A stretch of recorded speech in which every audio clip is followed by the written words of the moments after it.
بعد فإن خير الحديث كتاب الله وخير الهدي هدي محمد صلى الله عليه وسلم وشر الأمور محدثاتها وكل محدثة بدعة وكل بدعة ضلالة وكل ضلالة في النار. قال الله عز وجل في كلامه العزيز: أعوذ بالله السميع العليم من الشيطان الرجيم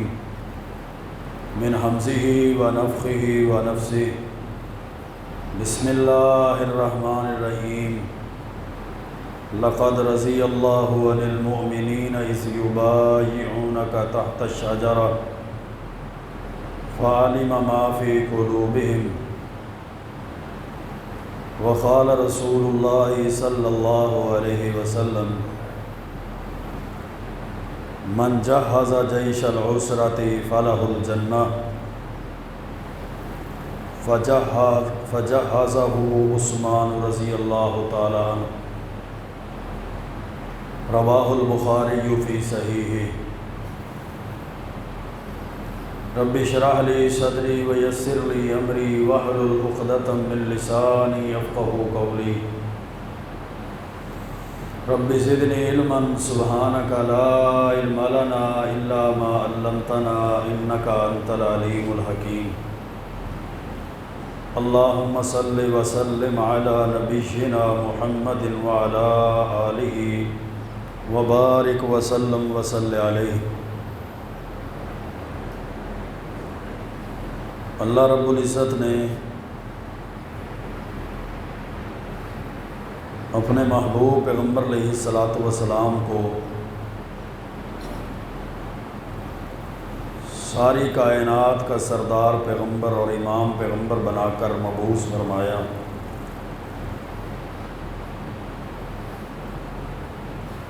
آپ کو جو ساتھی عطا کیے گئے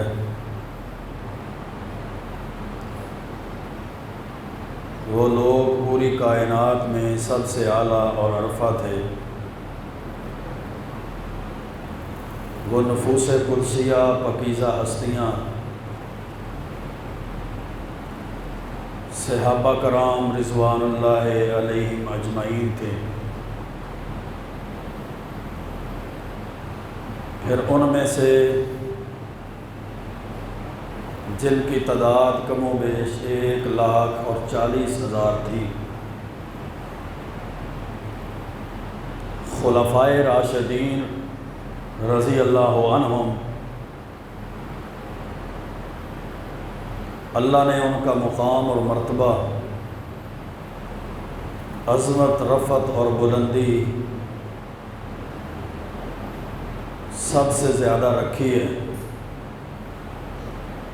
حتیٰ کہ اللہ کے پیارے پیغمبر علیہ السلام کی حدیث مبارکہ ہے، آپ نے فرمایا: علیکم بسنتی و سنت الخلفاء الراشدین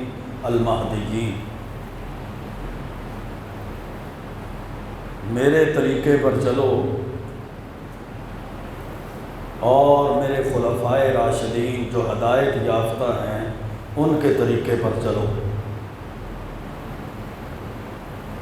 اور اللہ کے قرآن نے بھی صحابہ کرام رضوان اللہ علیہم اجمعین اور خصوصاً ان میں سے خلفائے راشدین کے ایمان کو ہمارے لیے معیار اور کسوٹی بنایا ہے.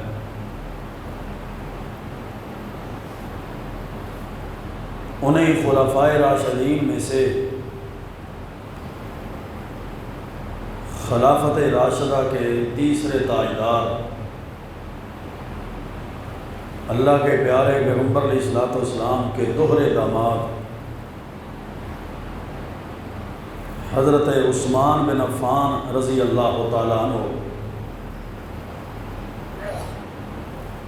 جن کی شہادت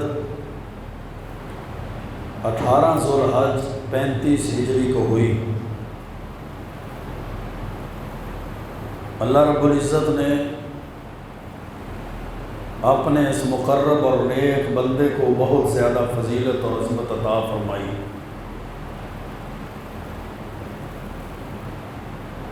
اور اللہ کے رسول صلی اللہ علیہ وسلم کے خاندان اور شجرہ نسب کے ساتھ ان کا سلسلہ نسب ملتا ہے۔ حضرت عثمان بن عفان رضی اللہ تعالیٰ عنہ کی کنیت ابو عبداللہ تھی، ان کا لقب ذو النورین تھا، اور 5ویں پشت ان کے شجرہ نسب میں سے اللہ کے رسول صلی اللہ علیہ وسلم کے سلسلہ نسب کے ساتھ، خاندان کے ساتھ مل جاتی تھی۔ 12 سال تک یہ دنیا کائنات کے اندر دین کے غلبے کے لیے، اللہ کی توحید کی علم برداری کے لیے اور اسلام کی سربلندی کے لیے خلیفہ رہے۔ اور یہ وہ شخصیت ہیں جو فرماتے ہیں، صحیح بخاری کی حدیث ہے کہ فَإِنَّ اللَّهَ بَعَثَ مُحَمَّدًا بِالْحَقِّ، کہ بے شک اللہ تعالیٰ نے محمد کریم صلی اللہ علیہ وسلم کو حق کے ساتھ مبعوث فرمایا۔ فَكُنْتُ مِمَّنِ اسْتَجَابَ لِلَّهِ وَرَسُولِهِ، تو میں ان لوگوں میں شامل تھا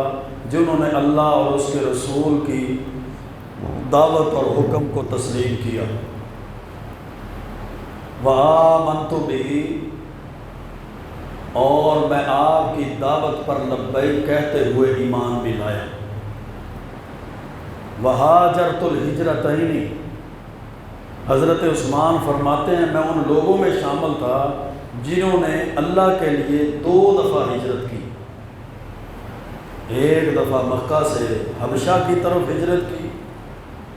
اور ایک دفعہ مکہ سے مدینہ کی طرف ہجرت کی، اپنے گھر بار کو، بیوی بچوں کو، علاقے کو، جائیداد کو، دنیا کو، مال کو، ہر چیز کو چھوڑا۔ اسلام کے اندر ان کی مناقب اور ان کی خدمات بہت زیادہ ہیں۔ پوری روئے زمین پر سب سے اعلیٰ اور سب سے افضل لوگ اللہ کے نبی ہوتے ہیں، اور اللہ کے نبیوں اور رسولوں میں سے اللہ رب العزت نے اپنے محبوب پیغمبر علیہ السلام کو پوری روئے زمین میں سے، پوری کائنات میں سب سے زیادہ عظمت، فضیلت، بلندی، شان، مقام عطا کیا۔ پھر ساری امتوں میں سے وہ لوگ سب سے افضل ہوتے ہیں جو کسی بھی نبی کے ساتھی، وہ اللہ کے نبی کے تربیت یافتہ ساتھی اور شاگرد ہوتے ہیں۔ تو اصحاب رسول میں سے،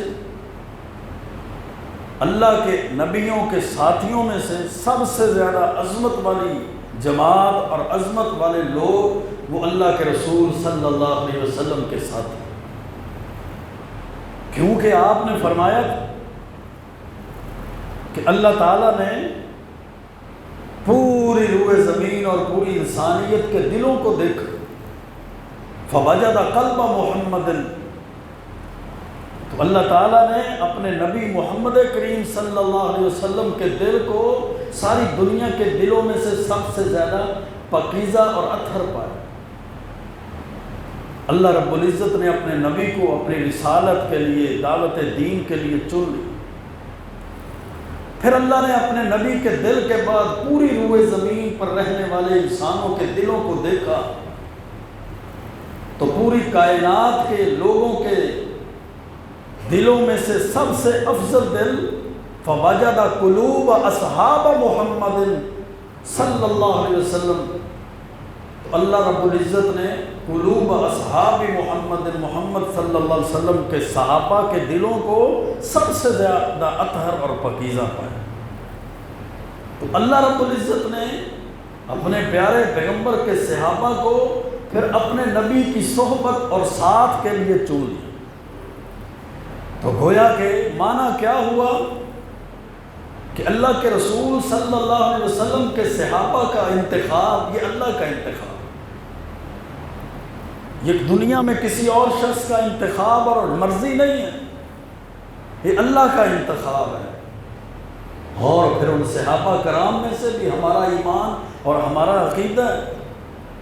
کہ سب سے زیادہ پاکیزہ، سب سے زیادہ بہترین اور سب سے اعلیٰ عرفہ لوگ وہ خلفائے راشدین ہیں، جن میں سب سے پہلے خلیفہ، خلیفۃ الرسول، امیر المومنین، خلیفۃ المسلمین حضرت ابو بکر صدیق رضی اللہ تعالیٰ عنہ، پھر حضرت ابو بکر صدیق رضی اللہ تعالیٰ عنہ کے بعد حضرت عمر فاروق رضی اللہ تعالیٰ عنہ، پھر حضرت عمر فاروق کے بعد حضرت عثمان غنی رضی اللہ تعالیٰ عنہ، پھر چوتھے نمبر پر حیدر کرار داماد رسول حضرت علی شیر خدا رضی اللہ تعالیٰ عنہ۔ یہ ہماری بات نہیں ہے،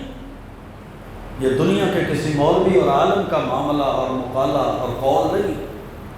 بلکہ آپ صحیح بخاری کو اٹھا کر دیکھیے، حضرت نافع فرماتے ہیں حضرت عبداللہ بن عمر رضی اللہ تعالیٰ عنہ سے، حضرت عبداللہ بن عمر صحابی ہیں، ان کے والد حضرت عمر بن خطاب بھی صحابی ہیں، اور حضرت عبداللہ بن عمر فرماتے ہیں کننا فی زمان النبی، ہم اللہ کے رسول صلی اللہ علیہ وسلم کے زمانے میں، دور میں یہ گنتی کیا کرتے تھے، یہ شمار کیا کرتے تھے، یہ ترتیب ہم اپنی زبانوں پر اور اپنے ذہنوں پر لایا کرتے تھے، لا نعدل بی بکر احدا، کہ ابو بکر کے برابر صحابہ میں سے کوئی بھی نہیں۔ پھر فرمایا ثم عمر، حضرت ابو بکر کے بعد جو ہم گنتی کرتے ہم سمجھتے تھے حضرت ابو بکر کے بعد سب سے اعلیٰ اور افضل حضرت عمر فاروق رضی اللہ تعالیٰ عنہ ہے۔ پھر فرماتے ہیں ثم عثمان، پھر ہم جو گنتی کرتے تھے، ہم جو شمار کرتے تھے، ہم جو ترتیب لگاتے تھے، پھر ہم کہتے کہ ثم عثمان، حضرت عمر فاروق کے بعد حضرت عثمان غنی رضی اللہ تعالیٰ عنہ سب سے اعلیٰ ہیں، سب سے افضل ہیں۔ ثم نترک اصحاب النبی صلی اللہ علیہ وسلم، پھر ہم باقی صحابہ کو چھوڑ دیا کرتے، ان کے مقام اور مرتبے اور فضیلت کی گنتی نہیں لگایا کرتے تھے۔ تو کیا معنی ہوا میرے بھائیوں، یہ ترتیب، یہ معاملات، یہ درجات اللہ کے رسول صلی اللہ علیہ وسلم کے دور میں صحابہ کے ذہنوں کے اندر ہوئی، بلکہ جو اللہ کے رسول صلی اللہ علیہ وسلم کے صحابہ کی فضیلت، خلفائے راشدین کی فضیلت، حضرت عثمان غنی رضی اللہ تعالیٰ عنہ کے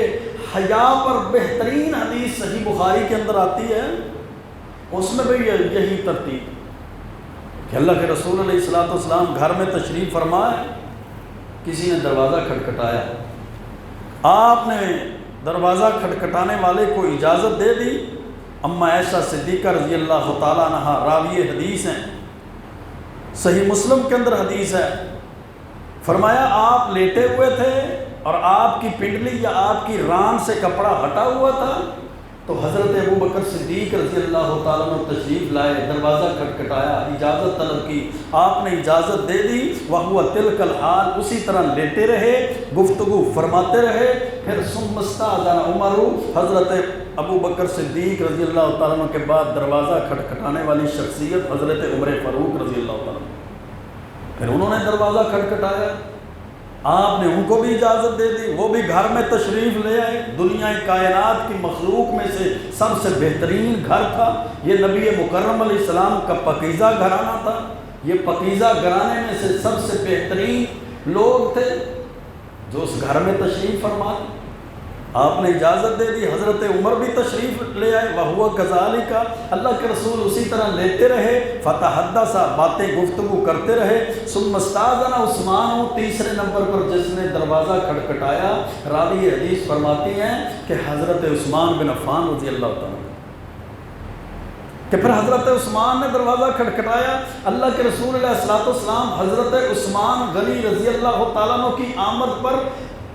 اٹھ کر بیٹھ گئے، اپنے کپڑے کو بھی درست کر لیا، اپنی پنڈلی یا ران جو ننگی تھی اس کو بھی ڈھانپ لیا اور اٹھ کر بیٹھ گئے، گفتگو فرمائی۔ جب سارے چلے گئے، اما عائشہ فرماتی ہیں اللہ کے پاک پیغمبر داخل ابو بکر، میرے باپ ابو بکر داخل ہوئے، فلم تحتش لہ، آپ نے ان کے لیے حرکت نہیں کی۔ پھر حضرت عمر داخل ہوئے، آپ نے ان کے لیے بھی کوئی حرکت نہیں کی، اسی طرح آپ تشریف فرما لیٹے رہے۔ لیکن جب حضرت عثمان غنی داخل ہوئے، آپ نہ صرف اٹھ کر بیٹھے بلکہ آپ نے اپنے کپڑوں کو بھی درست کر لیا۔ ماجرا اور معاملہ کیا ہے؟ آپ نے فرمایا عائشہ الا استحیی من رجل تستحیی منہ الملائکہ، کیا میں ایسے شخص سے حیا نہ کروں جس سے آسمان کے فرشتے بھی حیا کرتے ہیں؟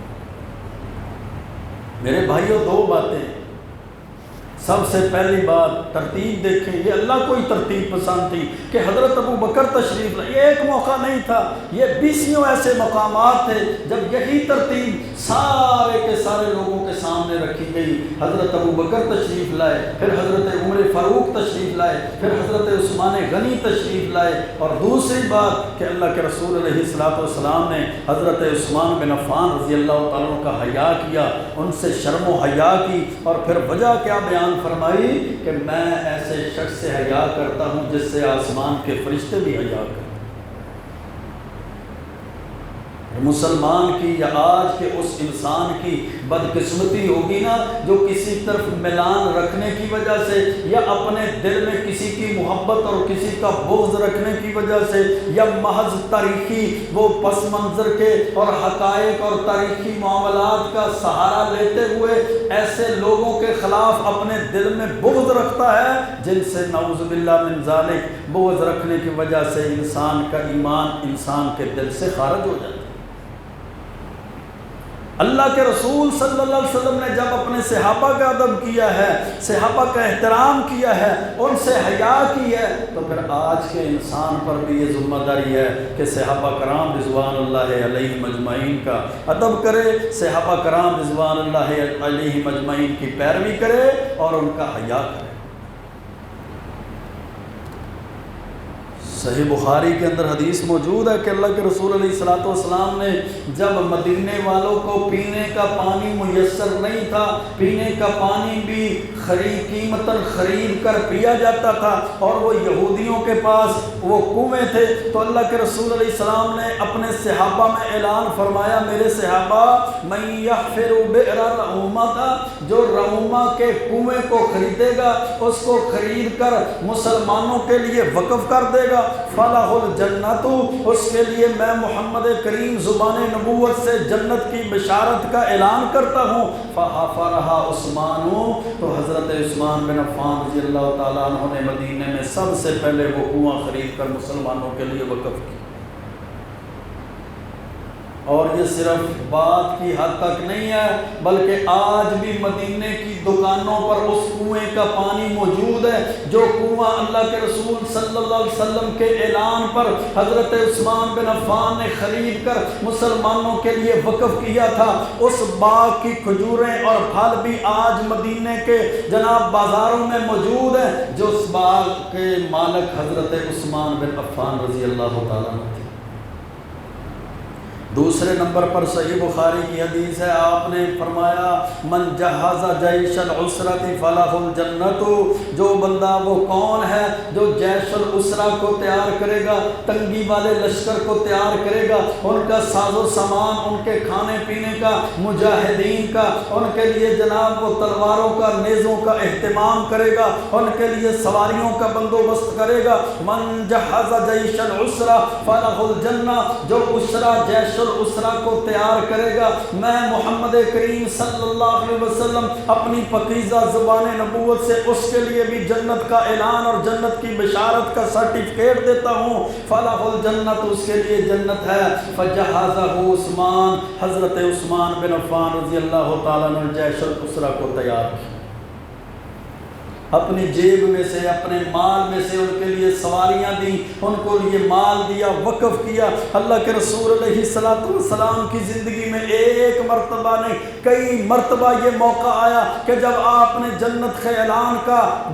اعلان کیا، جنت کے سرٹیفکیٹ اور بشارت کا اعلان کیا اور مسلمانوں کے لیے جہاد کے لیے فنڈ کی اپیل کی، آپ نے مال کی اپیل کی، تو حضرت عثمان بن عفان رضی اللہ تعالیٰ عنہ وہ صحابی رسول تھے جو سب سے پہلے کھڑے ہوئے، اور ایک موقع پر نہیں بلکہ کئی مواقع پر اللہ کے رسول علیہ السلام نے اپنی زبان سے ان کو جنت کی بشارت دی۔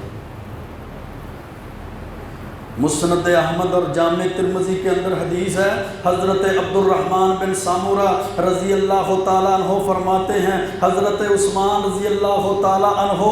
اللہ کے نبی صلی اللہ علیہ وسلم کے پاس بِأَلْفِ دینار 1000 دینار لے کر تشریف لائے، فی کمہ آپ کی آستین میں تھا، حین جہز جیش العسرہ جب انہوں نے جیش العسرہ تنگی والے لشکر کو تیار کیا، فَنَصَرَهَا فِي حُجْرِهِ انہوں نے وہ 1000 جو دینار تھا وہ اللہ کے رسول علیہ السلام کی جھولی میں ڈال دیا، فَرَأَيْتُ النَّبِيَّ يُقَلِّبُهَا فِي حُجْرِهِ عبد الرحمن بن سامورہ کہتے ہیں میں دیکھ رہا تھا کہ اللہ کے رسول صلی اللہ علیہ وسلم اس طرح اپنی جھولی کو الٹ پلٹ رہے تھے، وہ 1000 دینار کو الٹ پلٹ کر رہے تھے اور اپنی پاکیزہ زبان سے فرما رہے تھے، ما ذر عثمان ما عمل بعد اليوم، عثمان کی اسلام کے لیے خدمات اس قدر زیادہ ہیں، آج کے بعد عثمان کوئی عمل نہ بھی کرے پھر بھی اس کو کوئی چیز نقصان نہیں پہنچا سکتی۔ آپ 2 مرتبہ یہ کلمہ یہ کلمات اور یہ اعلان کر رہے تھے، ما ذر عثمان ما عمل بعد اليوم، آج کے بعد عثمان کوئی نیکی نہ کرے، کوئی عمل نہ کرے، کوئی صدقہ خیرات نہ کرے، کوئی عمل بھی نہ کرے، پھر بھی عثمان کے کھاتے کے اندر اللہ نے اتنی نیکیاں ڈال دی ہیں، عثمان رضی اللہ تعالیٰ عنہ کی اسلام کے لیے اتنی خدمات ہیں، اسلام کی سربلندی کے لیے اتنا مال وقف کیا ہے کہ عثمان کو کوئی بھی چیز نقصان نہیں پہنچا سکتا۔ اللہ کے رسول علیہ السلام نے اعلان کیا تھا نا کہ کون ہے وہ شخص جو کھڑا ہو اسلام کی سربلندی کے لیے، اسلام کے غلبے کے لیے وہ اپنے مال کو وقف کرے۔ حضرت عثمان بن عفان کھڑے ہوئے، فرمایا اللہ کے رسول 100 اونٹ میری طرف سے جہاد فی سبیل اللہ کے لیے، اسلام کی خدمت اور اسلام کی سربلندی کے لیے 100 اونٹ ما ساز و سامان حاضر ہے۔ بیٹھ گئے، پھر آپ نے دوبارہ اعلان فرمایا کہ کون ہے وہ شخص جو اللہ کے راستے میں خرچ کرے، وقف کرے، انفاق فی سبیل اللہ کرے۔ حضرت عثمان پھر کھڑے ہوئے، فرمایا اللہ کے رسول 100 اونٹ اور ما ساز و سامان حضرت عثمان کی طرف سے حاضر ہے۔ حضرت عثمان بیٹھ گئے، پھر اللہ کے رسول علیہ السلام نے تیسری دفعہ جب اعلان کیا کہ کون ہے وہ شخص جو اللہ کے رسول علیہ السلام کی دعوت پر، اعلان پر، اپیل پر لبیک کہتے ہوئے اللہ کے راستے میں وقف کرے، حضرت عثمان تیسری مرتبہ پھر کھڑے ہوئے، فرمایا اللہ کے رسول حضرت عثمان کی طرف سے 100 اونٹ ما ساز و سامان اسلام کی خدمت کے لیے پھر حاضر ہے۔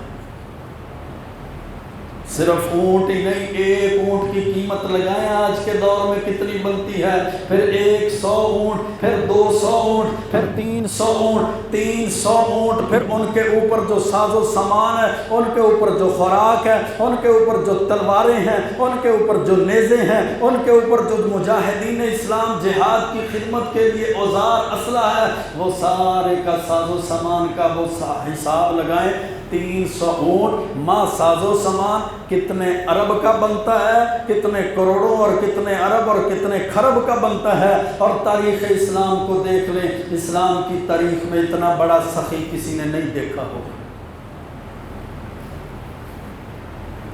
کروڑوں اربوں روپے ایک مجلس میں خرچ کرنے والے، کروڑوں اربوں دینار، کروڑوں اربوں کا مال ایک مجلس میں خرچ کرنے والے وہ سیدنا عثمان رضی اللہ تعالیٰ عنہ ہیں، جن کو اللہ رب العزت نے خلافت راشدہ عطا کی، جن کو اللہ رب العزت نے اپنے محبوب پیغمبر کا دوہرا داماد بنایا۔ اللہ رب العزت کی نظر میں، دنیا کی نظر میں، دنیا کائنات کے اندر اتنی فضیلت والا کوئی شخص نہیں ہے جن کو اللہ نے پورا پوری کائنات میں سارے نبیوں کی امتوں میں ایک ہی ایسا شخص رکھا جن کو یہ مقام دیا گیا کہ کسی بھی نبی کی 2 بیٹیاں اس کے نکاح میں ہیں۔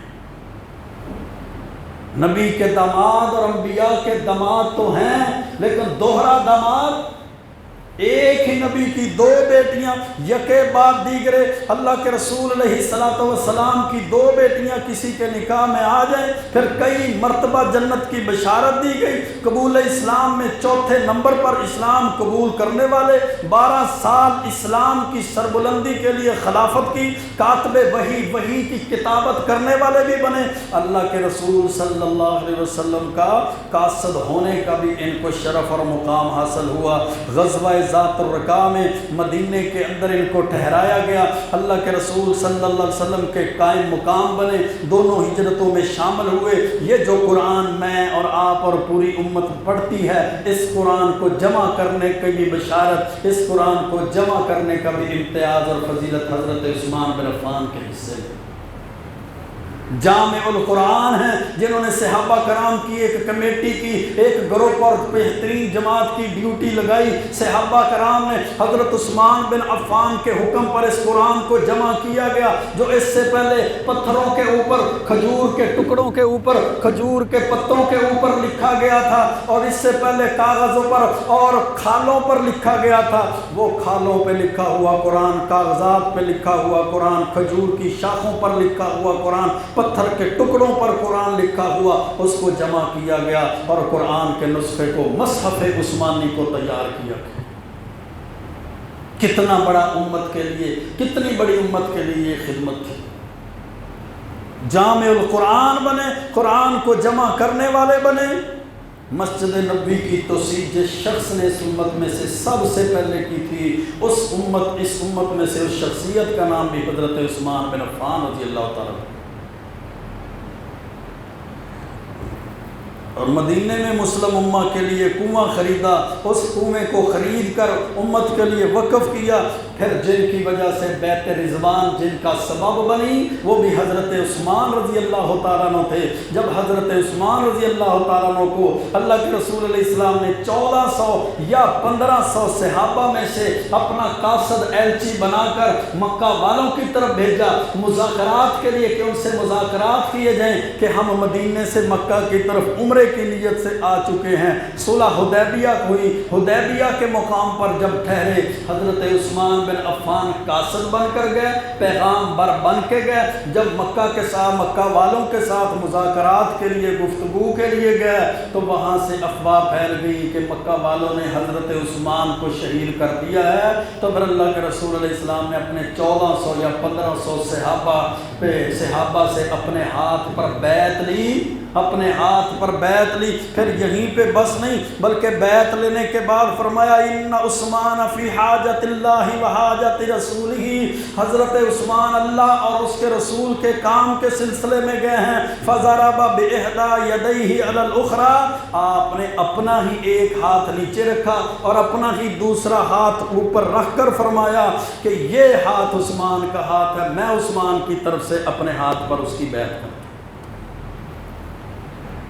اور صحابہ فرماتے تھے فکانت ید رسول اللہ لعثمان خیر لہم من ایدیہم لانفسہم، وہ 1400 صحابہ، وہ 1500 صحابہ جنہوں نے درخت کے نیچے بیعت رضوان کی، حدیبیہ کے مقام پر جنہوں نے بیعت کی، حدیبیہ کے مقام پر جنہوں نے بیعت کی، اللہ کے رسول علیہ السلام کے ہاتھ پر انہوں نے ہاتھ رکھ کر بیعت کی۔ اللہ کے رسول نے حضرت عثمان کی جگہ پر اپنا ہاتھ رکھا، اللہ کے رسول کا ہاتھ سارے صحابہ کے ہاتھوں سے بہتر تھا۔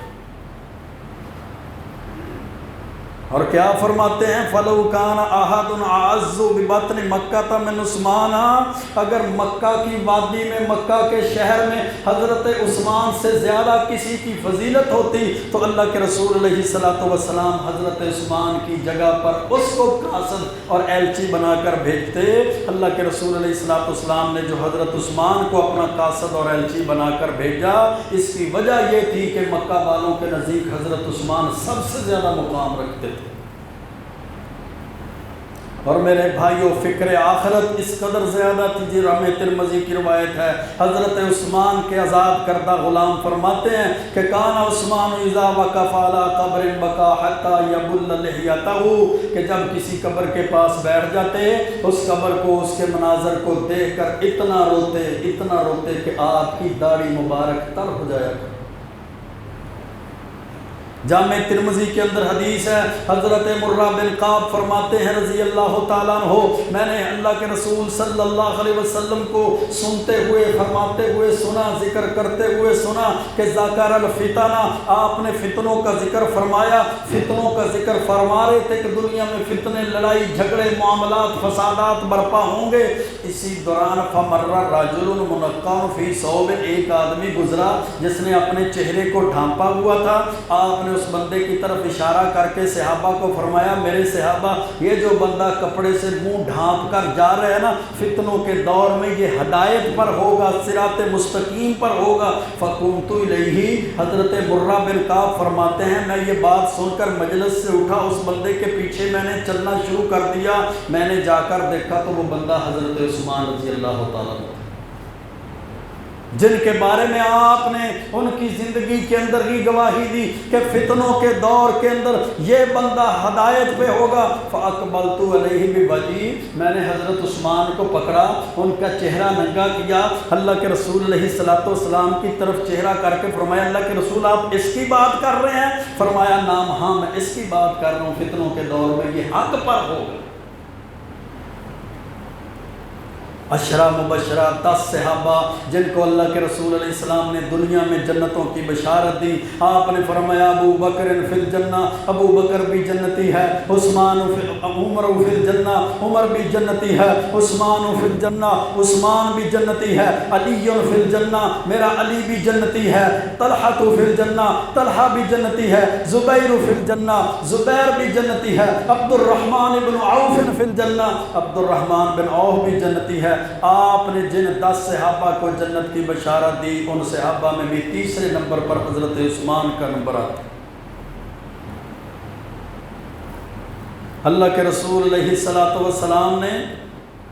ایک مرتبہ صحابہ کو فرمایا مجھے ایک قمیض دی گئی، وہ قمیض میں نے پہنی، میرے بعد پھر حضرت ابو بکر کو دی گئی، ان کے بعد پھر حضرت عمر کو دی گئی، ان کے بعد وہ حضرت عثمان کو دی گئی۔ عثمان تجھے قمیض پہنائی جائے گی، لوگ تیری قمیض کو اتارنے کی کوشش کریں گے، تو نے وہ قمیض اتارنی نہیں ہے۔ قمیض سے مراد خلافت تھی کہ خلافت تجھے عطا کی جائے گی، لوگ تجھے تیری خلافت سے دستبردار کرنے کی کوشش کریں گے، لیکن تو نے خلافت سے دستبردار نہیں ہونا۔ جامع ترمذی کے اندر حدیث ہے نا، لما حسر عثمان، جب حضرت عثمان رضی اللہ تعالیٰ عنہ کا گھر کا محاصرہ کیا گیا، عبداللہ بن سبا یہودی نامی شخص تھا، یہ رافضی اور شیعت کی بنیاد رکھنے والا بھی یہ شخص، انہوں نے اہل بیت کی مدد اور اہل بیت کا بہانہ بنا کر لوگوں کی طرف خطوط لکھے نعوذ باللہ کہ حضرت عثمان اہل بیت کا حق طلب کرتا ہے، اہل بیت کا حق نہیں دیتا، اس لیے اس کو خلافت سے دستبردار کر دیا جائے۔ جس خلافت کے بارے میں حضرت عثمان رضی اللہ تعالیٰ عنہ، حضرت عمر فاروق رضی اللہ تعالیٰ عنہ نے اپنی شہادت سے پہلے 6 رکنی کمیٹی بنائی تھی، حضرت علی رضی اللہ تعالیٰ عنہ اس کمیٹی کے رکن تھے، حضرت عثمان اس کمیٹی کے رکن تھے، حضرت طلحہ، زبیر، حضرت سعد اور حضرت عبد الرحمن بن عوف رضی اللہ تعالیٰ عنہ، یہ 6 بندوں پر کمیٹی بنائی کہ ان 6 بندوں میں سے اپنا ایک خلیفہ تو منتخب کر لینا۔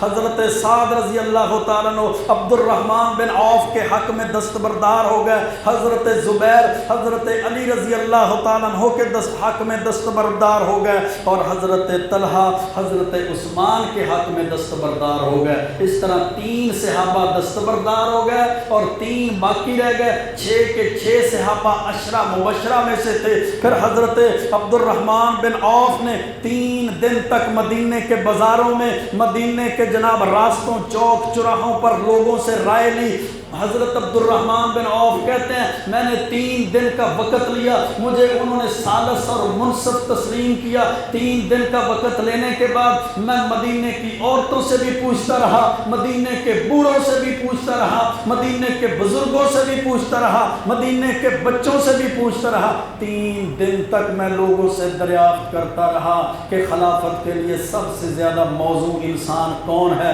3 دن کی پوچھ گچھ، تفتیش، تحقیق، لوگوں سے سوال جواب کے بعد میں انصار سے بھی پوچھتا ہوں، میں مہاجر صحابہ سے بھی پوچھتا ہوں۔ صحیح بخاری کی حدیث ہے کہ 3 دن تک انہوں نے انصار صحابہ سے بھی، مہاجرین صحابہ، مدینے کے بچوں بوڑھوں سے، مدینے کے نوجوانوں سے سوال کیا۔ 3 دن کے بعد وہ اس نتیجے پر پہنچے کہ انصار اور صحابہ، مہاجرین صحابہ سب کی رائے ہے کہ صحابہ کرام میں سے سب سے زیادہ خلافت کے لیے موزوں شخص حضرت عثمان بن عفان رضی اللہ تعالیٰ،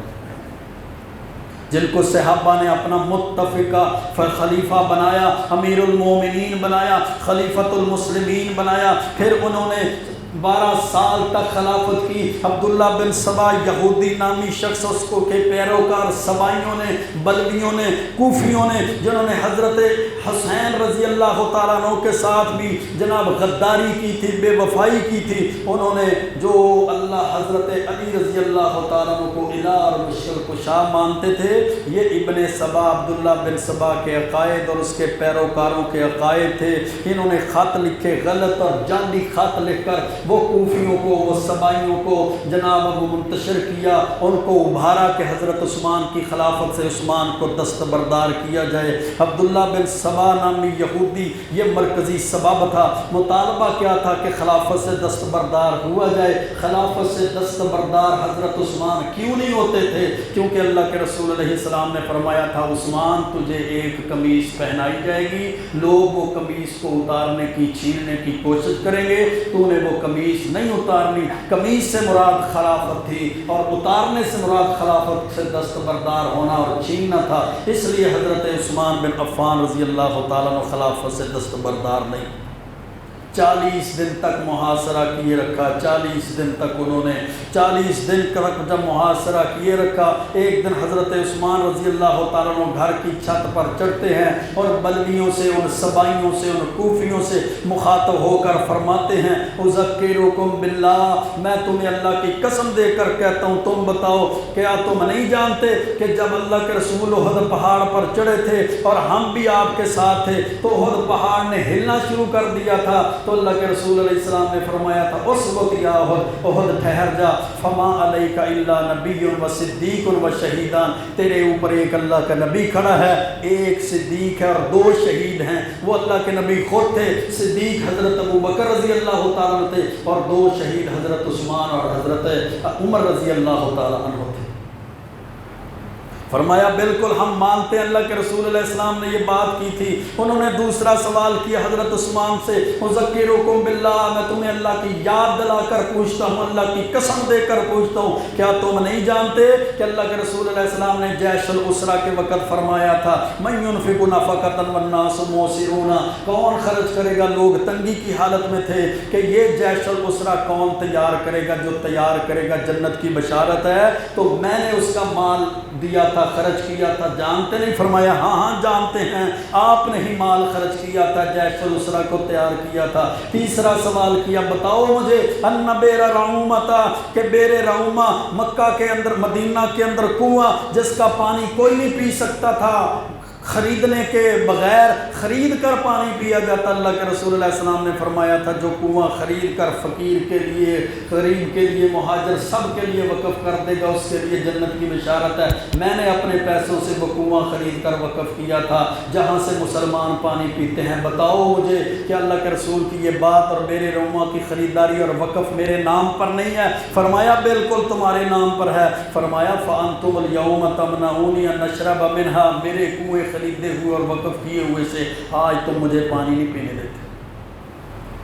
کیا تم نہیں جانتے کہ مسجد نبوی تنگ پڑ گئی تھی، صحابہ کی تعداد زیادہ ہو گئی تھی، اور اللہ کے رسول علیہ الصلوۃ والسلام کی جناب اعلان پر میں نے جگہ خرید کر مسجد نبوی کے لیے وقف کی، وسیع کر دی، آج تم مجھے اسے مسجد نبوی سے نماز پڑھنے سے منع فرماتے ہو؟ اور تم بتاؤ کہ اللہ کے رسول علیہ السلام نے فرمایا نہیں تھا کہ مسلمان کو صرف 3 ہی امور کی وجہ سے قتل کیا جا سکتا ہے، اس کے علاوہ مسلمان کا قتل جائز نہیں ہے؟ سب سے پہلی وجہ وہ شادی شدہ زانی ہو، پھر اس کو قتل کیا جا سکتا ہے، یا وہ اسلام سے مرتد ہو جائے پھر اس کو قتل کیا جا سکتا ہے، یا قصاص میں قتل کیا جا سکتا ہے کہ اس نے کسی کو قتل کیا، بدلے میں قتل کیا جا سکے۔ فواللہ ما زنیت فی الجاہلیہ ولا اسلام ولا فی الاسلام، اللہ کی قسم میں نے تو کبھی زمانہ جاہلیت کے اندر بھی بدکاری نہیں کی، نہ میں جب سے میں نے بیعت اللہ کے رسول کی اس وقت سے لے کر اب تک میں کبھی ارتداد کا شکار ہوا ہوں، اور نہ میں نے کبھی اپنے ہاتھ سے کسی جان کو کسی کو قتل کیا ہے، پھر تم مجھے کیوں قتل کرنا چاہتے ہو؟ حضرت عثمان بن عفان رضی اللہ تعالیٰ عنہ کے گھر کا محاصرہ کیا گیا، 40 دن ان کا پانی بھی بند کیا گیا وضو کی حالت میں، اور جمعے کے دن روزے کی حالت میں ان کو قرآن کریم کی تلاوت کرتے ہوئے شہید کیا گیا۔ 40 دن کے محاصرے کے بعد روزے کی حالت میں فَسَيَكْفِيكَهُمُ اللَّهُ وَهُوَ السَّمِيعُ الْعَلِيمُ، جب وہ آیت تلاوت کر رہے تھے اس وقت ان کو شہید کیا گیا۔ صحابہ کرام کو انہوں نے اس وجہ سے روکا، کچھ صحابہ تو مدینے سے مکہ کی طرف ذوالحج کا مہینہ تھا حج کے لیے گئے ہوئے تھے، باقی جو حضرت علی رضی اللہ تعالی عنہ نے بھی اپنے بیٹوں حضرت حسن اور حضرت حسین کو ان کی حفاظت پر مامور کیا ہوا تھا۔ حضرت عثمان صحابہ کو روکتے تھے کہ میری وجہ سے مسلمانوں کا خون نہ بہے، تم نے ان سے قتال نہیں کرنا، لڑنا نہیں۔ البدایہ والنہایہ کے اندر روایت ہے نا، محمد بن سیرین رحمۃ اللہ علیہ فرماتے ہیں کہ میں کعبے کا طواف کر رہا تھا کہ میں نے طواف کے دوران ایک شخص کو دیکھا کہ وہ یوں دعا کر رہا ہے، اے اللہ تو مجھے بخش دے، لیکن میرے خیال میں مجھے پتا ہے کہ یا اللہ تو مجھے بخشے گا نہیں۔ فرماتے ہیں میں نے بڑا تعجب کیا، میں نے اس سے سوال کیا یہ کیسی دعا ہے، تو دعا ایسے کرتا ہے؟ اس نے بندے نے کہا کہ میں دعا اس لیے ایسے کرتا ہوں کہ میں نے اللہ سے وعدہ کیا تھا کہ اگر مجھے موقع ملا تو حضرت عثمان کو میں تھپڑ ماروں گا۔ میں نے اپنی زندگی میں حضرت عثمان کے پاکیزہ چہرے پر اس ہاتھ سے تھپڑ مارا تھا، تھپڑ مارنے کے بعد میرا ہاتھ فالج زدہ ہو گیا، مفلوج ہو گیا، یہ ہاتھ اٹھتا نہیں ہے۔ اس کے بعد میں دعا تو ضرور کرتا ہوں لیکن مجھے ہر دعا کے ساتھ یہ یقین ہوتا ہے کہ اللہ مجھے معاف نہیں کرے۔ حضرت عثمان غنی سے اللہ کے رسول کی محبت اس قدر زیادہ تھی کہ ایک شخص کا جنازہ لایا گیا، آپ کو بتایا گیا کہ فلاں شخص کا جنازہ تیار ہے، آپ جنازہ پڑھا دیں۔ آپ نے جب اس شخص کے بارے میں پوچھا، دریافت کیا تو پتہ چلا فلاں شخص ہے۔ فرمایا اس کو اٹھا لو، میں اس کا جنازہ نہیں پڑھاؤں گا کیونکہ میں نے دیکھا ہے یہ حضرت عثمان کو اپنی زندگی میں برا بھلا کہا کرتا تھا۔ میرے بھائیوں اس قدر فضیلت ہے، اس قدر حضرت عثمان کی شان ہے، اس قدر مناقب ہیں، اس قدر اللہ نے فضیلت رکھی ہے، اس قدر مقام اور مرتبہ رکھا ہے، اور ہمارے لیے اللہ نے ان کے ایمان، ان کی زندگیوں کو معیار اور کسوٹی بنایا ہے۔ آؤ اپنے دلوں کے اندر اللہ کے رسول صلی اللہ علیہ وسلم کی محبت کے بعد، اہل بیت کی محبت کے بعد، خلفائے راشدین کی محبت سے اپنے دلوں کو بھر لیتے ہیں، صحابہ کی محبت سے اپنے دلوں کو بھر لیتے ہیں۔ اللہ سے دعا ہے اللہ ہمیں جب تک زندہ رکھے اصحاب رسول کی محبت پر زندہ رکھے، موت دے تو اصحاب رسول کی محبت کے ایمان، بہترین ایمان کے معیار اور بہترین جناب درجے پہ موت عطا فرمائے۔ وَأَقُولُ قَوْلِي هَٰذَا أَسْتَغْفِرُ اللَّهَ لِي وَلَكُمْ وَلِسَائِرِ الْمُسْلِمِينَ۔